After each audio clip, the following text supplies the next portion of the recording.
เจ้าหน้าที่ปกส.นครหลวงเวียงจันทร์ได้บุกทลายหังสแกมเมอร์อยู่กลางเมืองเวียงจันทร์ซึ่งสามารถรวบได้ทั้งหมดแม่น27 คนจาก6สัญชาติพร้อมด้วยของกลางอีกเพียบ Time to shareสวัสดีท่านผู้ชมกลับมาพบกับรายการ Time to Share สำหรับหัวข้อที่เราอยากจะนำเสนอในมื้อนี้ก็คือเป็นประเด็นที่เกิดขึ้นในมื้อนี้ก็คือเจ้าหน้าที่ปกส.นครหลวงเวียงจันทร์ได้บุกทลายฐานสแกมเมอร์ที่ตั้งอยู่กลางเมืองเวียงจันทร์ซึ่งว่ารวบได้ทั้งหมดเป็นจำนวน27 คนซึ่งมาจาก6สัญชาติพร้อมด้วยของกลางอีกเพียบเดี๋ยวเราจะให้ท่านผู้ชมไปเบิ่งคลิปนำกัน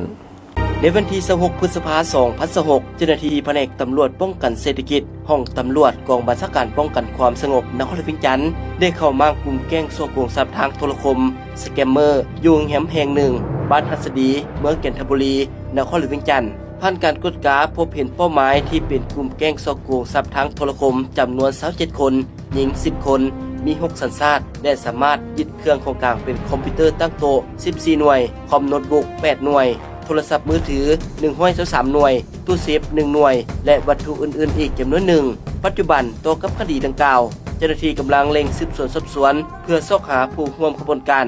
สำหรับขั้นตอนการดำเนินคดีตามกฎหมายทางเจ้าหน้าที่ที่เกี่ยวข้องจะแจ้งให้ทราบตามภายหลังและเกี่ยวกับการลงกวดล้างในครั้งนี้แสดงให้เห็นว่ากลุ่มมิจฉาชีพยังคงมีการเคลื่อนไหวอย่างต่อเนื่องในรูปแบบการสร้างเครือข่ายสากลประชาชนควรมีสติระวังตัวต่อการซักซ้วนเฮ็ดเวียกที่ได้เงินง่ายการโทรมาหลอกลวงจากเบอร์ที่แปลกหน้าหรือการให้ข้อมูลส่วนตัวทางออนไลน์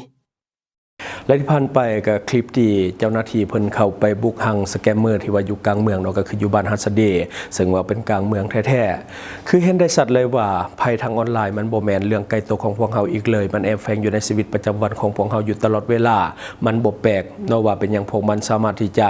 หลอกพวกเฮาได้ง่ายเนื่องจากว่ามันใช้ชีวิตอยู่ร่วมกับพวกเฮามันสังเกตพฤติกรรมของพวกเฮาและก็ไปคิดกลอุบายเพื่อที่จะมาหลอกเอาทรัพย์สินของพวกเฮาขอให้ทุกคนมีสติกับการใช้โซเชียลและก็เตือนคนในครอบครัวโดยเฉพาะผู้เฒ่าผู้แก่ที่ลินโซเชียลบางทีนี่อาจจะเสือคนง่ายเนาะตกเป็นเหยื่อได้ง่ายฉะนั้นต้องเตือนกันเรื่องของการใช้โซเชียลมันบ่ได้ปลอดภัยอย่างที่เฮาคิดเนาะบัดนี้จบไปเรื่องของสแกมเมอร์บัดนี้เฮามาต่อเรื่องของการอัปเดตการเคลื่อนไหวของทีมกู้ภัยที่ว่าอยู่เมืองลอกแจ้งแขวงไสสมบูรณ์เรื่องของการช่วยเหลือผู้ที่ว่า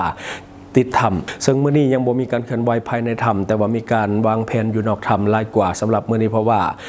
ก็คือเข้าไปแล้วมันแคบเราต้องได้กลับมาวางแผนใหม่เนื่องจากว่าอากาศมันน้อยสิ่งที่เห็นในวันนี้ก็คือทางการของเราอำนวยความสะดวกอย่างเต็มที่เพราะว่ามันมีหลายสิ่งหลายอย่างที่ต้องได้ใช้ในสถานที่เกิดเหตุเนาะก็คือเรื่องของการใช้ชีวิตของกู้ภัยเรื่องของอุปกรณ์ที่จะเข้าไปช่วยเหลือผู้ประสบภัยทางด้านในเนาะก็ต้องได้ค้นขึ้นไปลำเลียงขึ้นไปรวมทั้งอินเทอร์เน็ตนํด้วยคือทางการเพิ่นฮู้ว่าการอัปเดตข่าวสารเป็นสิ่งจำเป็นและก็เป็นสิ่งสำคัญที่สังคมต้องการและอินเทอร์เน็ตเป็นสิ่งจำเป็นแต่ว่าอยู่ปากถ้ำห่างไกลซอกเลี้ยงทางการตัดสินใจดึงสายเน็ตหลายกิโลเมตรขึ้นไปติดตั้งเพื่ออำนวยความสะดวกให้กับเจ้าหน้าที่ได้อัปเดตข่าวสารแบบเรียลไทม์เพื่อให้สังคมภายนอกและก็ภายในได้รับรู้ข่าวสารเกี่ยวกับสถานการณ์ที่เกิดขึ้นจริงเดี๋ยวเราจะพาไปเบิ่งคลิปตัวอย่างทางการลาวธรรมดาที่ไหนลากเน็ตขึ้นเขาขึ้นมาให้อ่ะเน็ตกี่จิกเลยเน็ตแรงไหม1 กิกเล่นสบายเลยเป็นไดมาจากทางการลาวเลยไหมส่งมาให้ทางการลาวส่งมาให้ใช่ไหมครับโอ้เป็นไงลาวโทรคมมาเป็นไงทางการลาวโคตรสุดส่งอินเทอร์เน็ตขึ้นมาบนภูเขาเลยนี่นะครับนู่นน่ะเขาต้องลากสายจากนู่นแล้วด้านล่างมานะครับคือเดินขึ้นเขามาลากสายขึ้นมานี่เป็นไดนะครับหน้าถ้ำนู่นถ้ำอยู่นู้นมาปัจจุบันคณะกรรมการปกครองแขวงและก็ภาคส่วนที่เกี่ยวข้องโดยเฉพาะบริษัทลาวโทรคมได้ติดตั้งสัญญาณอยู่ปากถ้ำผาหินบ้านพันไส้เมืองลองแจงแขวงไสสมบูรณ์สำเร็จแล้วส่วนอุปกรณ์ปฏิบัติภาคสนามก็คือเป็นต้นจากดูดน้ำจากปั่นไฟเครื่องดูดน้ำเครื่องฟื้นฟูชีพและก็อื่นๆโดยรวมเป็นครบสูตรเพื่ออำนวยความสะดวกให้แก่การช่วยเหลือประชาชนที่ว่าติดค้างอยู่ภายในถ้ำท่านนางเพชรสมัยโพไสยวงศ์รองประธานคณะกรรมการปกครองแขวงไสสมบูรณ์ประธานคณะกรรมการคุ้มครองภัยพิบัติขัน ญแขวงทั้งเป็นหัวหน้าคณะทีมงานติดตามแก้ไขภาคสนามได้รายงานให้ฮู้ว่าวันที่26พฤษภาคม2026คณะทีมงานกู้ภัยจะสืบต่อดำเนินการค้นหาจากจุดที่6เพื่อดำน้ำเข้าไปหาเนิน30องศามีระยะทางประมาณ30เมตรแต่ว่าพวกเฮาขาดบังออกซิจำนวน850บังกำลังรอหาการสนับสนุนจากผู้เบียร์ไมนิ่งเข้ามาเติมอีกเนื่องจากแผนการไปฮอดเนิน30องศาจำเป็นต้องได้มีบังออกซิเกียมไว้ให้ทีมกู้ภัยนอกจากนี้ยังได้สืบต่อดูดน้ำออกจากถ้ำตลอด24ชั่วโมงส่วนเวียกงานภายนอกได้กะเกียมพาหนะเอาไว้รวมทั้งอุปกรณ์การแพทย์ฉุกเฉินให้รับประกันตลอด24ชั่วโมงพร้อมเดียวกันนี้คณะรับผิดชอบภาคสนามยังได้กะเกียมความพร้อมรอบด้านเป็นต้นแม่นอุปกรณ์รับใช้เวียกงานภาคสนามและก็เสบียงอาหารและอื่นๆเพื่ออำนวยความสะดวกอย่างรอบด้านให้ทีมงานค้นหานอกจากนี้ยังมีองค์การจัดตั้งผู้ประกอบการต่างๆเดินทางไปมอบเครื่องช่วยเหลือเป็นการประกอบส่วนสำคัญเหตุให้การปฏิบัติเวียกงานช่วยเหลือครั้งนี้ประสบผลสำเร็จและช่วยผู้ประสบภัยและก็ผู้เคราะห์ร้ายมีความปลอดภัยกลับคืนสู่ครอบครัวได้โดยไวเนาะอันนี้ก็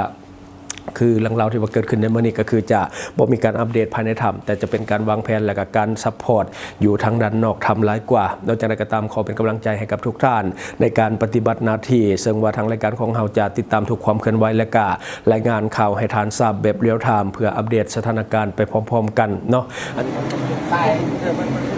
ทุกใส่ไฟเอาเลยนะสองข้อเอาไปมุ่งที่ว่าอันนั้นใส่ดูว่าเอาไปที่ว่าคนที่ว่าดูดน้ำทีเนี่ยเอาตรงกันดูที่ระดับน้ำตู้ครับเอาตรงนั้นคุณต้องไอ้โทรศัพท์ไอ้นี่มาของเรามายังที่คุยในถ้ำ ซีนอะไร การทำเปียก การทำเปียก เนี่ยการทำเปียก โอ้เก็บขึ้นกลางคืน วัยยังสิเกิดขึ้นกระตาม Small dick, big head, and it's dick crow. Okay. Very good, Guru.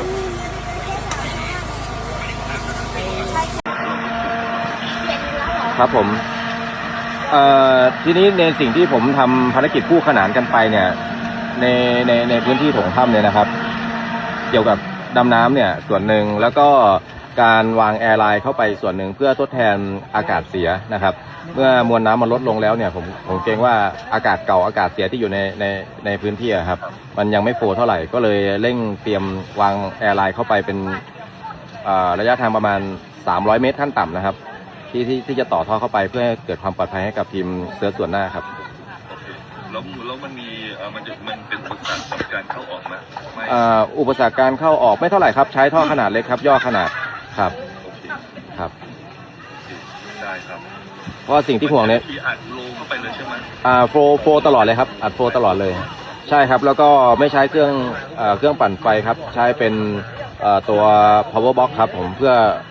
ป้องกันความเสี่ยงนะครับในขณะที่ทีมเข้าไปปฏิบัติการเนี่ยระบบเครื่องปั่นไฟอะไรต่างๆจะดรอปทั้งหมดครับไม่ให้ใช้ครับเพื่อความปลอดภัยให้กับทีม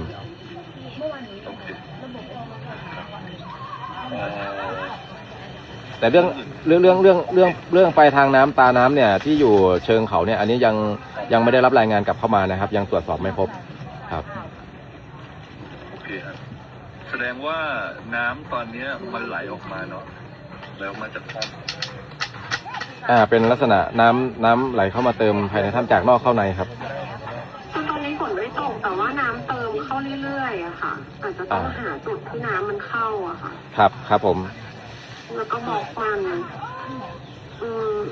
ตรงจุดที่ให้ตำแหน่งไปก็คือมีคนไปดูแล้วแต่ว่ายังไม่ได้รับรายงานกลับเข้ามาใช่ไหมใช่ครับเขาไปตรวจสอบตั้งแต่เมื่อวานแล้วครับเพราะว่าพี่ดูเนี่ยในไอตัวจุดที่มันเป็นลำธารที่ค่อนข้างใหญ่นะครับแม่งน้ำใหญ่มากแล้วก็ลำธารใหญ่ใช่ตรงนี้ต้องบอกป่ะค่ะพี่ตือเพราะถ้าเจอตัวนี้ได้ก็จะเข้าไปอ่านด้วยตนเองและที่สำคัญอย่าลืมกดติดตามช่องของเราไว้เพื่อจะได้รับข่าวสารแบบเรียลไทม์